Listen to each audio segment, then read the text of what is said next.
오늘 하나님이 주신 말씀 로마서 6장 12절에서 14절 말씀입니다.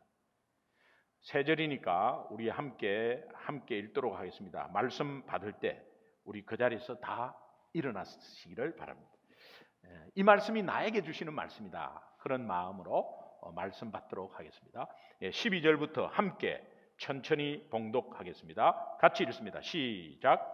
그러므로 너희는 죄가 너희 죽을 몸을 지배하지 못하게 하여 몸의 사욕에 순종하지 말고, 또한 너희 지체를 불의의 무기로 죄에게 내어주지 말고, 오직 너희 자신을 죽은 자 가운데서 다시 살아난 자 같이 하나님께 드리며 너희 지체를 의의 무기로 하나님께 드리라. 죄가 너희를 주장하지 못하리니 이는 너희가 법 아래 있지 아니하고 은혜 아래 있음이라. 아멘. 아멘. 예. 지난 시간 우리가 왜 신앙생활을 하고 있는데 왜 변하지 않을까? 참 현실적으로 어려운 문제입니다. 우리가 변하지 않는 게 너무 많아요. 물론 변한 것도 많죠. 변하지 않는 게 너무 많아요. 이 왜 변하지 않을까의 해답은 십자가의 복음을 잘 모르고 있기 때문이다. 그렇게 말씀드렸습니다. 목사님, 저 십자가의 복음, 하나님, 인간, 예수님 믿음 너무도 잘 알고 있는데요. 하지만 제가 두 가지를 말씀드렸습니다. 여러분, 한 주간에 적용을 하신 분도 계실 거예요. 십자가의 복음의 핵심은 예수님의 십자가 대속으로 인해서 내가 죄 사함을 받았다라는 것이 기쁜 소식이죠. 내가 대신 받을 것을 그분이 대속함으로 내가 죄 사함을 받았다. 이것은 모두가 확신하는 것 같습니다. 다 믿습니다. 내가 예수 믿음으로 나의 죄가 완전히 해결받았다는 것을 믿습니다. 이것은 너무 기쁨으로 받아들이는 것 같아요. 근데 우리가 잊어버리는 게 있어요. 동시에 뭐라고 했습니까? 그 십자가에서 예수님과 함께 나의 옛사람이 죽었다는 사실을 믿어야 합니다. 이것이 동시다발적으로 우리가 생각해야 합니다. 왜 그렇습니까? 예수 믿고 구원받는 것은 당연한 일이죠. 근데 구원받고 난 이후의 삶은 하나님이 인도하시는데 거기에 우리가 어떤 믿음이 있어야 되냐? 예수 믿는 믿음인데 어떤 믿음이 있어야 되냐? 내가 십자가에서 예수님과 함께 죽었다는 사실을 항상 고백하고 선언하고 믿어야 합니다. 이것이 우리 삶을 변화시킵니다. 성화되는 과정의 핵심입니다. 주중에 우리 성도님과 통화하면서 자녀 문제 때문에 굉장히 고민을 많이 하고 계셨는데 부모 눈에는 성에 안 차는 거죠. 제가 저러면 꼭 아무것도 못할 것 같고 아무 대학도 못 갈 것 같고 이제 그런 마음이 들기도 해요. 저도 자녀를 키워보면 제 눈에 마음에 안 드는 게 너무 많아요. 근데 분명한 것은 밖에 나가면 다 칭찬을 들어요. 그럴 때 제가 느끼는 것은 내가 안에서 칭찬을 너무 안 해줬구나. 이런 장점이 많은 아이들인데 내가 자꾸 거기에 대해서 장점은 뒤로 하고 자꾸 못하는 것을 지적하고 더 원했구나 하는 그런 회개와 후회가 참 많았습니다. 그러면서 나중에 그게 쌓이면 어떻게 되죠? 화가 나죠. 분노하게 되고 그러면서 다투게 되고 이것은 죄의 종노릇 하던 시절에 있었던 나의 모습들입니다. 그런데 예수 안 믿을 때 그렇게 했다면 예수 믿고 나면 그렇게 하면 안 되는 것은 나의 옛 사람이 예수님과 함께 십자가에 죽었기 때문입니다. 이것을 우리 삶 가운데 계속해서 리마인드하고 선포하고 생각하고 상황마다 적용하셔야 합니다. 물과 기름이 되면 안 됩니다. 그것은 그거고 은혜 받았다 그러고 그렇지 맞구나 하고 나서 월요일부터 또 내 마음대로 하고 그러면 삶의 변화가 없습니다. 여러분 가정에서 지금 비대면 생활 가운데서 가정에서 이 일이 온전히 이루어지기를 주님의 이름으로 축원합니다. 그래서 이것이 내 옛사람이 실제로 십자가에서 죽었는데 내가 자꾸 옛날 성격이 자꾸 나오고 자꾸 세상 기준으로 바라보게 되고 이렇게 하는 것은 악한 영의 방해입니다. 옛사람이 다시 부활한 게 아니고 악한 영의 방해입니다. 그러면 악한 영 그 상황을 보면서 악한 영에 대한 인식을 가지게 돼요. 악한 영에 대한 인식은 바로 승리로 직결됩니다. 왜? 악한 영과 우리가 싸울 수 없죠. 그러니까 악한 영의 영적 싸움이라는 생각이 들면 이 싸움은 하나님의 싸움이에요. 그럼 우리는 하나님을 바라보게 돼 있고 그 상황 가운데 고민하고 두려워하고 염려하지 않습니다. 염려는 실체 없는 두려움이에요. 우리 자녀의 앞길을 염려하는 것은 실체가 없는 두려움이라니까요. 그러니까 그 상황 가운데서 자꾸 일을 만들고 구멍을 파고 하는 거예요. 사업도 마찬가지입니다. 여러분이 하고 있는 일도 마찬가지예요. 미래에 대해서도 마찬가지예요. 그러나 중요한 것은 오늘 하나님은 살아계셔서 우리를 성령으로 인도하고 계시고 또 먼저가 계셔서 우리 길을 열어주시는 것에 우리는 말씀으로 순종하며 따라갈 때에 승리하고 정복할 줄로 믿습니다. 아멘. 그래서 바울은 죄의 종로로 하던 나의 옛사람이 예수님과 함께 십자가에 죽은 것을 이렇게 말합니다. 지난주에 드린 말씀인데 로마서 6장 6절의 말씀을 한번 같이 읽겠습니다. 천천히 시작. 우리가 알거니와 우리의 옛사람이 예수와 함께 십자가에 못 박힌 것은 죄의 몸이 죽어 다시는 우리가 죄에게 종노릇하지 아니하려 함이니. 네, 한번 따라합시다. 다시는 우리가 우리가 죄에게 종노릇하지 아니하려 함이니. 우리가 죄에게 종노릇하지 아니하려 함이니. 십자가에 옛사람이 죽은 것은 다시는 우리가 죄의 종노릇 하던 시절로 돌아가 있는 모습으로 있으면 안 된다. 우리 아이가 달라졌습니다. 우리 남편이 달라졌습니다. 제 아내가 달라졌어요. 우리 아빠가 달라졌어요. 하는 말들을 가정에서 계속 들어야 합니다.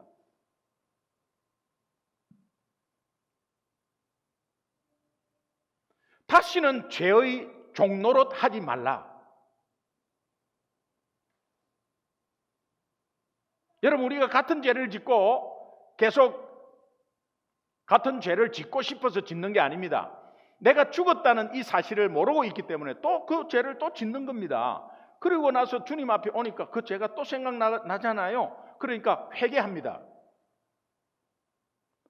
그리고 또 회개하고 나서 또 한 주간을 지났는데 또 주일날 와보니까 또 똑같이 그렇게 또 하고 싶고 일부러 막 똑같이 하려고 한 건 아닌데 또 변함없이 또 그런 생활로 또 지냈거든요. 또 회개합니다. 그러면요 나중에 회개가 형식적이 돼버려요. 그럼 주님은 용서하지 않느냐? 회개하면 용서합니다. 이런 번씩 그냥 7번까지 용서한다. 무한한 사랑으로 용서합니다. 그런데 같은 죄를 계속 지으면서 계속해서 그것을 용서해달라는 그 사람 인격 문제잖아요. 그 사람 신앙 문제지 주님의 문제가 아니에요. 자, 요한복음 8장에 보면 우리가 너무도 잘 아는 사건이 나오는데 서기관과 바리새인들이 간음한 여인을 잡아와가지고 예수님께 시험해서 묻습니다. 어떻게 물어요? 자, 율법에는 이 여자가 간음한 것에 돌로 치라고 했는데 선생은 이 여자 지금 간음한 이 여자에게 돌로 치라고 우리가 율법은 분명히 가르쳤습니다. 선생님은 어떻게 말씀하시겠습니까?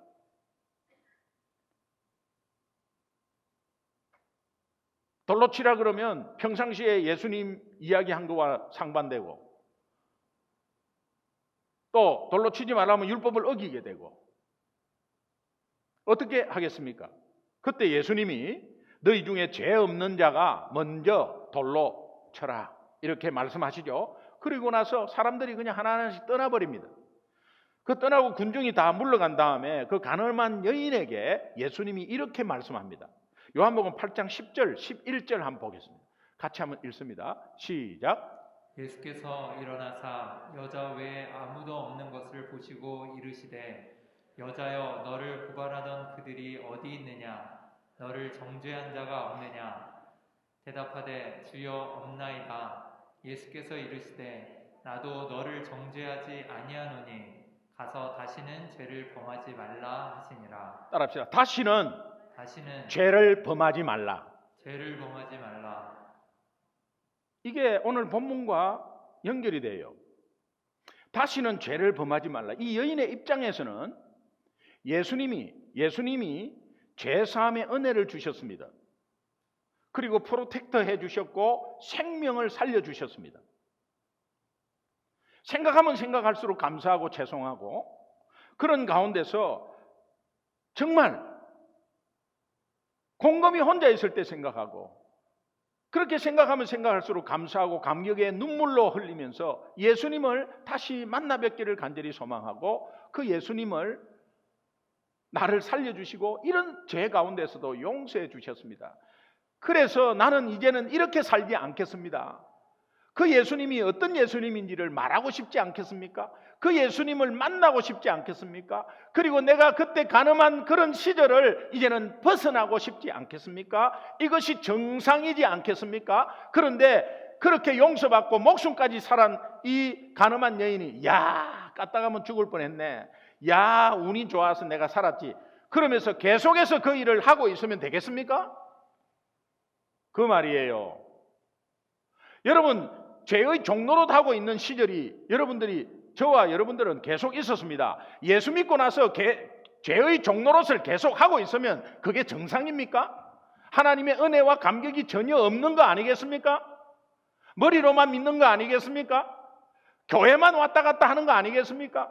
그러니까는 내 급한 일이 있으면 예배를 빼먹는 거 아니겠습니까?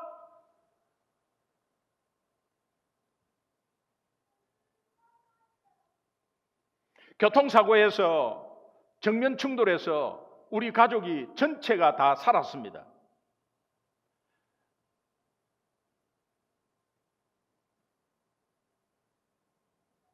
끈 하나 잡는 심정으로 믿지 않는 사람이 하나님 살려주세요 기도했습니다. 나는 운전 너무도 잘하고 갔는데 졸고 오는 사람이 중앙선을 침범해서 그냥 들어와서 받아버렸습니다. 차에 불이 붙고 엄청난 위험 가운데 아빠로서 남편으로서 해줄 게 하나도 없었습니다. 큰 소리만 쳤지. 아빠만 믿고 따라와. 여보 나만 믿고 따라와. 예수가 반미기 주냐 했습니다. 그런데 그 상황을 맞이하니까 아무것도 할 것이 없습니다. 그러면서 만약에 살아계시면 살려주세요 이렇게 했다가 이제 살았습니다. 그리고 나서는 아유 까딱하면 죽을 뻔했네. 큰일 날 뻔했네. 이러면서 변하지 않고 있으면 오늘 제가 여러분 앞에 설 수 있겠습니까? 그게 인간입니까? 여러분 사람끼리도 은혜를 받고 도움을 받으면 그 사람 기억하고 그 사람 찾으려고 하는 거예요. TV는 사랑을 싣고 많이 받잖아요. 그거 은혜 받은 사람을 찾고 보고 싶은 사람 찾으라 하는 거는 그때 내가 어려울 때 그 사람이 나를 도와줬다라는 것이 이제 살만하니까 생각나서 그런 거예요. 그거는 인지상정이고 그거는 당연한 거예요. 우리 사회에서도 당연한 건데 우리 생명을 살려주시고 영원하게 영생을 주시고 내가 도저히 할 수 없는 죄 문제를 그분이 해결해 주셨다면 우리는 그분의 말씀 따라 순종하고 다시는 죄를 범하지 말라의 이 음성에 귀 기울여서 내가 십자가에서 나의 옛사람은 이미 죽었다는 사실을 늘 깨닫고 상황 가운데 적용하면서 변화되는 모습이 있어야 되지 않겠습니까?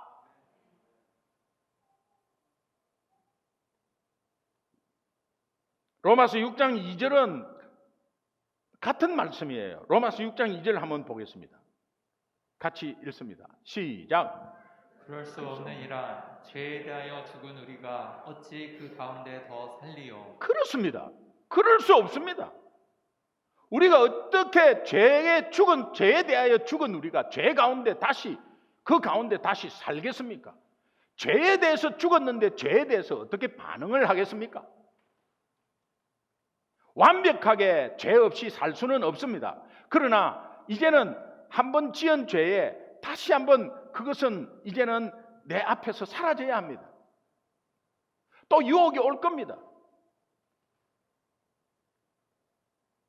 사탄은 우리를 넘어뜨리려고 호시탐탐 우리의 연약함을 이용해서 틈만 나면 유혹해서 죄 짓도록 만들고 넘어지는 게 사탄의 전략이에요.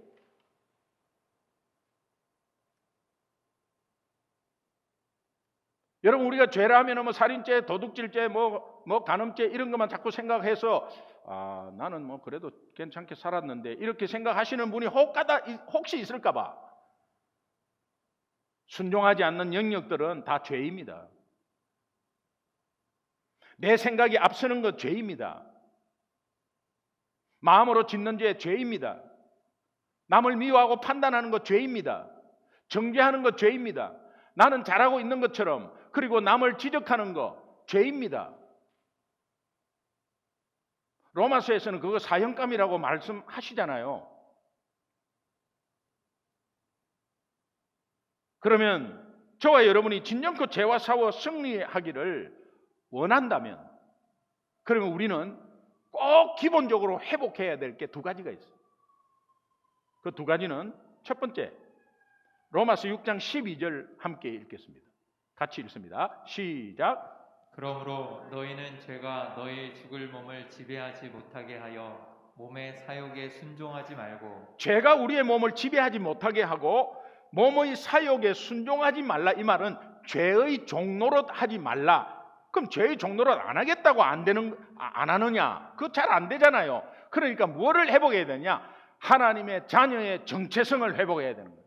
하나님 자녀의 정체성만 있으면 죄는 안 짓게 돼 있어요.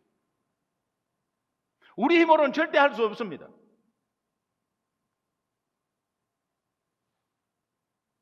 종과 자녀의 차이. 종은 그야말로 슬레이브, 노예입니다. 노예. 노예는 자유가 없죠. 억압받죠. 주인 시키는 대로 하지만 억압받죠. 그러나 강제적이고 기계적이에요. 뭐 자율적으로 하는 종은 거의 없어요.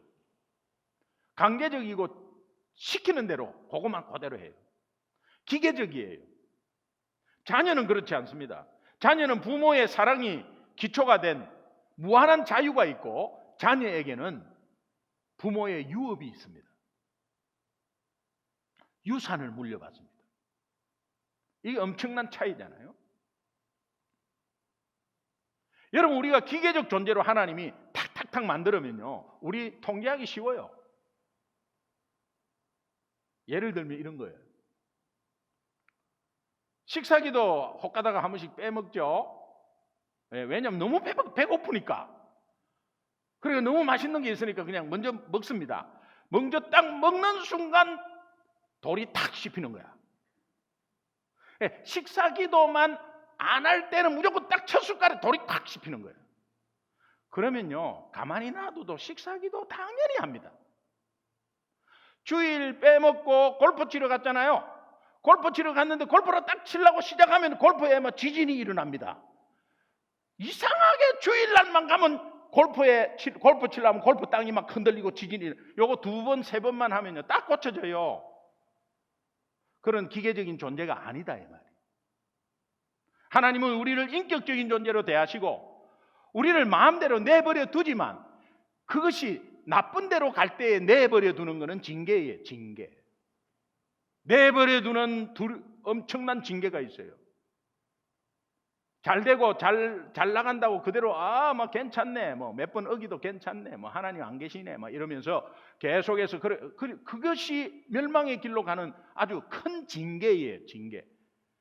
부모가 그냥 자식이 잘못돼도 그냥 내버려 두면 그거 끝난 거죠.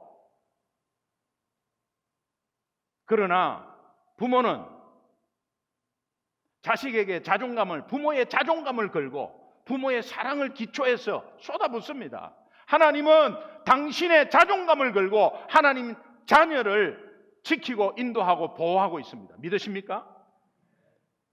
종과 자녀는 차이가 있어요.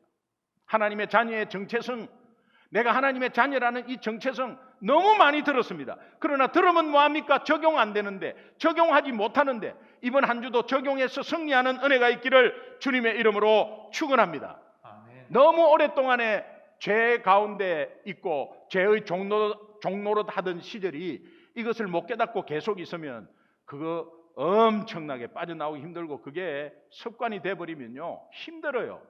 그러나 이 싸움을 해야 돼요.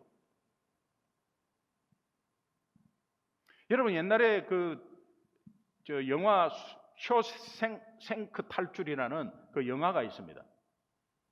그 영화의 주인공이 팀 로빈스, 모건 프리먼, 이 흑인 유명한 배우잖아요. 총망받던 은행 부지점장, 이 톰 로빈스의 분장이 앤디라는 사람인데, 앤디는 아내와 그 애인을 살해한 누명을 씁니다. 그리고 나서 종신형을 받고 나서 악질범들만 수용된다는 쇼생크 교도소에 수감이 돼요. 여러분 다 봤겠죠. 무기수들의 억압과 짐승보다 못한 취급을 당하고 그 안에서 희한한 일들 많이 벌어지죠. 교도관들에 의해서 감옥 생활에 온전히 길들여지고 익숙해져 버려요. 근데 거기에 친구가 있는데 앤디 친구 레드라는 분이 이제 모건 프리먼 그 흑인 배우가 분장 한국 나왔는데 그 역인데 그 레드가 가석방이 돼요. 40년을 거기에서 생활하다가 가석방이 돼요. 그러니까 가석방돼서 그로서리에서 일하다가 주인에게 일하다가 주인에게 가가지고 화장실 갈 때마다 물어봅니다. 나 화장실 가도 되나요? 이게 이제 습관적이죠. 감옥에 있을 때 늘 물어보고 그대로 했거든. 그러니까 그 주인이 너 물어보지 말고 앞으로 너 화장실 그냥 가라. 이제 그렇게 하는 그 장면이 있는데요. 그거 찾기가 좀 힘들었는데 한번 잠깐 보세요. 잠깐.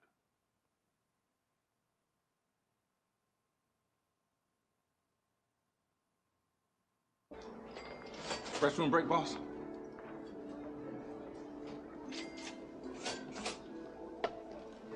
You don't need to ask me every time you need to go take a piss. Just go. Understand? Listen.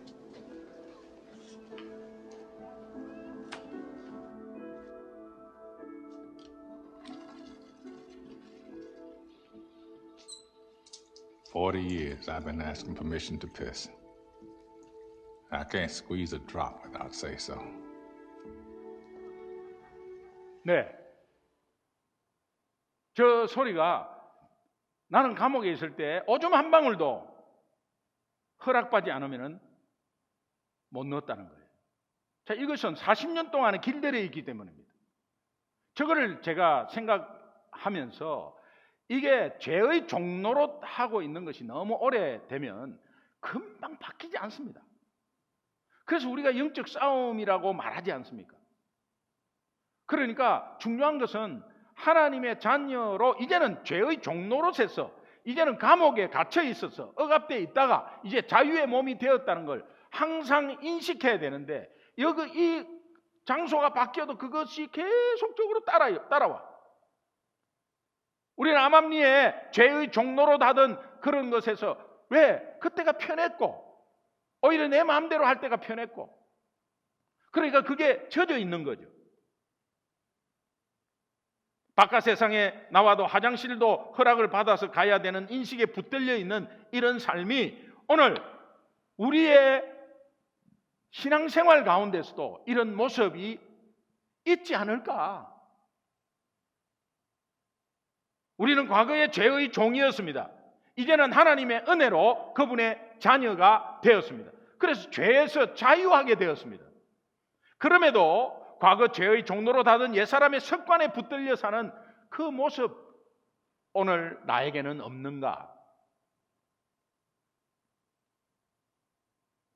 죄와 사망의 권세가 나에게 왕노로 돼서 내가 계속해서 저 죄에 끌려가는 인생이었는데 이제는 의와 생명의 주인 되시는 예수 그리스도가 내 인생의 주인 되어서 그가 내 인생의 왕노로 타는 것입니다. 할렐루야.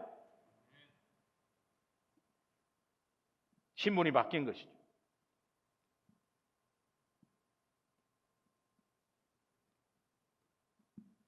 죄의 유혹을 받을 때마다, 죄가 아니 우리를 유혹할 때마다 나는 사망 권세 아래 통치 아래 있는 자가 아니다. 생명의 주관자 되신 하나님 아버지가 내 삶을 다스리시는 나는 하나님의 자녀다 선포하며 그 죄의 유혹을 이기는 여러분 되시기를 주님의 이름으로 축원합니다. 아멘. 두 번째, 로마서 6장 13절 한번 보겠습니다. 같이 읽습니다. 시작. 또한 너희 지체를 불의의 무기로 죄에게 내주지 말고 오직 너희 자신을 죽은 자 가운데서 다시 살아난 자 같이 하나님께 드리며 너희 지체를 의의 무기로 하나님께 드리라. 13절을 보면은 하나님께 드리며 하나님께 드리라. 핵심입니다. 하나님께 드리며 하나님께 드리라. 누구를? 우리 자신을, 우리의 삶을. 주일, 일요일, 한 주 시작되는 첫째 날이잖아요. 제가 주일에 대해서 말씀드렸죠. 안식일에 대해서 첫째 날이잖아요. 이 첫째 날에 예배를 드린다는 것은 둘째, 셋째, 넷째, 다섯, 여섯째, 일곱째 모든 날을 하나님께 드린다는 고백이에요. 그래서 예배를 승리하는 거예요. 주일, 성수 막 이렇게 해서 막 율법적으로 이런 게 아니에요. 주일을 예배를 드린다는 것은 한 주를 삶을 하나님께 드린다는 거예요. 그럼 뭐가 회복돼야 이런 일들이 벌어지느냐 말이에요. 여러분 오늘 주일 예배 드린 여러분은 뭐가 회복되어서 이렇게 나왔습니까? 물론 하나님의 자녀의 정체성이 회복됐는데 여러분 예수님이 이런 말씀을 하셨죠. 가이사의 것은 가이사에게 하나님의 것은 하나님께 드리라. 가이사의 것은 가이사에게. 그러니까 이것이 세금을 뭐 어떻게 해가지고 그냥 또 정치 뭐 분명히 사회적으로 뭐 아니면은 저 세상에 하는 것 같이 똑같이도 하고 또 하나님께도 드리고 이렇게 하는데 그 의미가 아닙니다. 원래는 가이사의 것은 가이사에게 드리고 할 때 그 가이사의 것 하는 가이사에게 드릴 때에 돈이잖아요. 그 돈 동전입니다. 동전은 로마 황제 가이사의 형상이 들어가 있습니다. 그 형상이 들어가 있는 그 화폐는 로마 황제 형상에 들어간 거는 로마 거 황제 거고 너희는 하나님의 형상이 있다. 하나님의 형상은 하나님께 드려야 된다.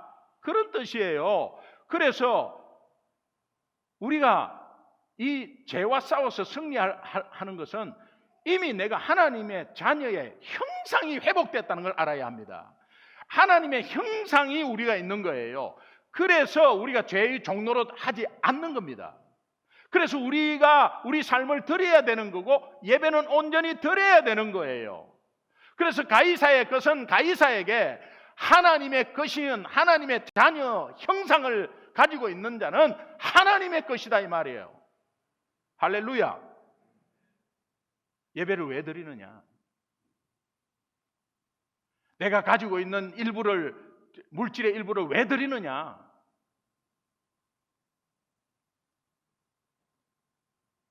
그래서 로마서 12장 1절이 그 말을 하고 있는 거예요. 로마서 12장 1절 함께 읽겠습니다. 시작. 그러므로 형제들아 내가 하나님의 모든 자비하심으로 너희를 권하노니 너희 몸을 하나님이 기뻐하시는 거룩한 산 제물로 드리라. 이는 너희가 드릴 영적 예배니라. 아멘. 하나님 자녀의 정체성 회복, 하나님의 형상 회복된 자들은 본문에서 그들은 은혜 아래에 있는 자다라고 표현합니다. 우리는 율법 아래에 있는 자가 아니고 은혜 아래에 있는 자다. 죄의 종노릇 하고 있는 데서 하나님의 자녀가 되었고 하나님이 왕노릇하는 하나님의 통치를 받고 있는 자다. 하나님의 은혜 아래에 있는 자다. 14절 함께 읽겠습니다. 같이 읽습니다. 시작. 제가 너희를 주장하지 못하리니 이는 너희가 법 아래에 있지 아니하고 은혜 아래에 있음이라. 예, 은혜 아래에 있게 하신 이유가 뭐예요? 다시 말하면 하나님이 우리를 하나님의 자녀의 정체성을 회복시키고 또 하나님의 형상을 회복시킨 목적이 있을 거 아닙니까? 왜 우리에게 그렇게 회복을 시키시죠? 그것은 쭉 성경을 올라가면은 창세기 1장 28절에 나와 있어요. 창세기 1장 28절 함께 읽겠습니다. 같이 시작. 하나님이 그들에게 복을 주시며 하나님이 그들에게 이르시되 생육하고 번성하여 땅에 충만하라. 땅을 정복하라. 바다의 물고기와 하늘의 새와 땅에 움직이는 모든 생물을 다스리라 하시니라. 모든 생명체에는 생육하고 번성하고 충만하라는 축복의 명령이 다 주어졌습니다. 그 명령대로 다 움직입니다. 그런데 마지막에 인간을 창조하고 나서 유독 인간도 생명체니까 생육하고 번성하고 충만하라고 이야기하면서 유독 두 가지가 추가가 됐어요.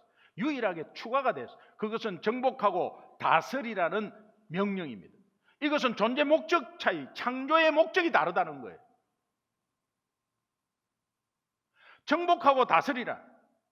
우리 인간이 다른 생명체와 달리 창조의 목적과 우리 인간의 존재의 목적이 다르다는 거예요. 하나님이 이 말씀은 하나님이 우리에게 원대한 꿈을 꾸게 해요. 귀한 꿈을 꾸게 해요. 한 영혼을 소중하게 여기는 비전을 갖게 해요. 정복하고 다스리라. 정복을 우리 힘으로 합니까? 돈으로 합니까? 복음으로 합니다. 우리는 복음받은 자입니다. 복음의 능력이 십자가의 예수 그리스도의 십자가의 복음의 능력이 있습니다. 그렇기 때문에 우리가 하나님의 자녀 되었고 하나님의 형상이 회복되었습니다. 그러면 그 복음으로 정복해야 합니다. 학벌로 정복하는 게 아닙니다. 인물 잘났다고 정복하는 게 아닙니다. 유명하다고 돈 많다고 정복하는 게 아닙니다. 권력이 있고 무력으로 정복하는 게 아닙니다. 하나님 나라는 복음으로 정복하는 겁니다. 그래서 우리 모두 저와 여러분은 복음으로 정복할 수 있습니다. 다스리는 거 무력으로 다스리고 세상은 돈으로 다스리고 그렇게 하지만 예수님이 이 땅에 오신 것은 섬김으로 다스렸습니다. 그래서 우리는 그 예수님의 섬김을 먼저 받은 은혜로 인하여 이웃을 섬김으로 다스리는 것입니다. 교회 안에서 복음으로 섬김으로 할 때에 정복하고 다스리는 역사가 교회 안에서도 이루어지는 거예요. 원대한 꿈이죠. 하나님은 이렇게 우리에게 명령을 하면서 정복하고 다스리래 간절하게 부탁했는데 아담 하와의 꼴을 보십시오.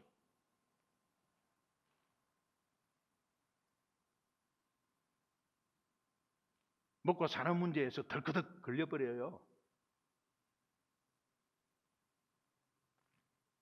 창세기 3장 6절 다 아는 내용인데 한번 다시 읽겠습니다. 시작.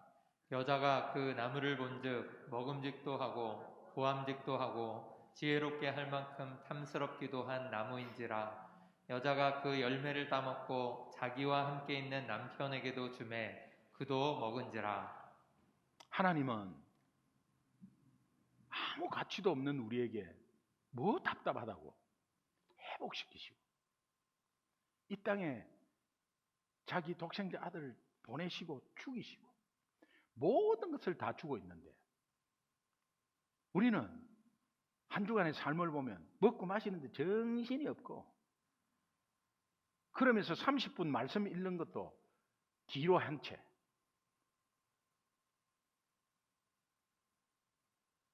주일 예배 나오는 것도 그것도 마음이 어려워가지고 도대체 무엇을 하고 있었고 내가 무엇을 믿고 있는지를 망각한 채 하나님은 계속해서 우리를 용서하시고 끝없는 사랑으로 계속해서 품고 있는데도 불구하고 오늘 우리의 모습은 먹고 사는 문제에 계속해서 거기에 빠져들고 거기에 유혹되고 거기로 두려워하고 거기로 염려하고 거기로 내 생각 들어가서 내 구멍 파헤치고 긁어부스럼 만들어버리고 여러분 하나님과 너무 대조되지 않습니까? 하나님이 이렇게 사랑하는데 우리 인간들의 모습은 먹고 사는 것에 오늘 우리의 모습이 이 모습 아닐지 모르겠습니다. 여러분 다시 한 번 더 하나님의 음성을 잘 듣고 오늘 우리의 모습이 이런 실정이면 다시 한 번 더 눈을 떠서 하나님이 우리에게 주시는 엄청난 비전과 도전과 꿈은 정복하고 다스리래. 이것이 아브라함을 통해서 롯에게 말했는데 롯은 그것을 듣지 않았습니다. 하나님이 아브라함에게 또 말합니다. 창세기 13장 14절 같이 읽습니다. 시작. 롯이 아브라함을 떠난 후에 여호와께서 아브라함에게 이르시되 너는 눈을 들어 너 있는 곳에서 북쪽과 남쪽 그리고 동쪽과 서쪽을 바라보라. 여러분, 내 삶에 어떤 문제에 아둥바둥하는 거 뭐 당연히 이해를 합니다. 그러나 이제는 동서남북을 좀 바라보십시오. 동서남북을 바라본다는 것은 오늘 주변에 있는 영혼들 또 내가 담을 넘어서 좀 이렇게 이웃을 아니 저 선교지까지 주변을 좀 넓게 보십시오. 하나님이 허락한 영혼들이 많습니다. 복음으로 정복할 땅이 많아요. 섬김으로 다스릴 땅이 많아요.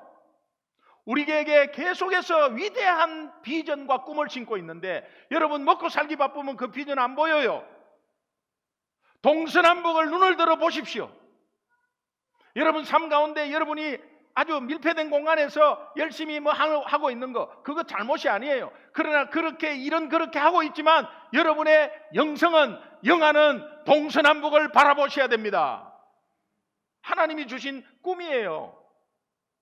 아담 하와에게 그리고 아브라함에게 명령하신 원대한 꿈을 동일하게 오늘 말씀을 통해서 저와 여러분에게 하나님이 주신다는 이 사실을 믿고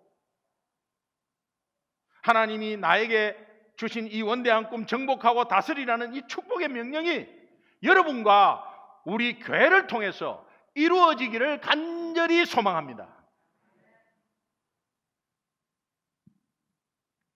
날마다 우리를 유혹하고 공격해오는 죄에서 이기려면 내 힘이 안 됩니다. 여러분 해봤잖아요. 안 됩니다. 그러나 나는 하나님의 자녀다. 정체성 회복의 문제를 들고 나오십시오.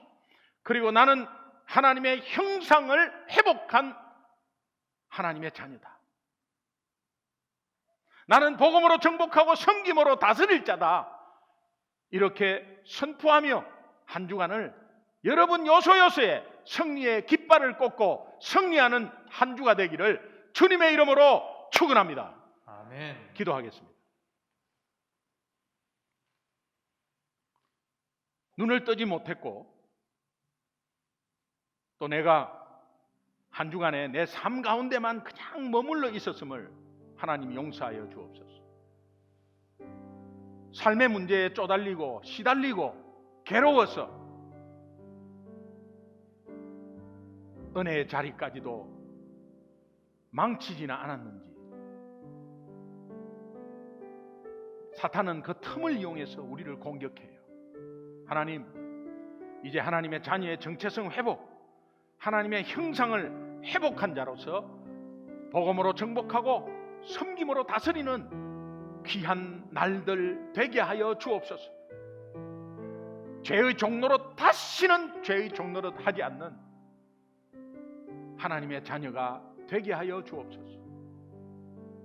나의 죄의 종노릇하는 옛사람은 예수님과 함께 이미 십자가에서 죽었습니다. 상황마다 적용하며 승리하는 저희들 되게 하여 주옵소서. 우리 합심해서 주여 한번 부르며 결단의 기도 드리도록 하겠습니다. 주여 부르겠습니다. 주여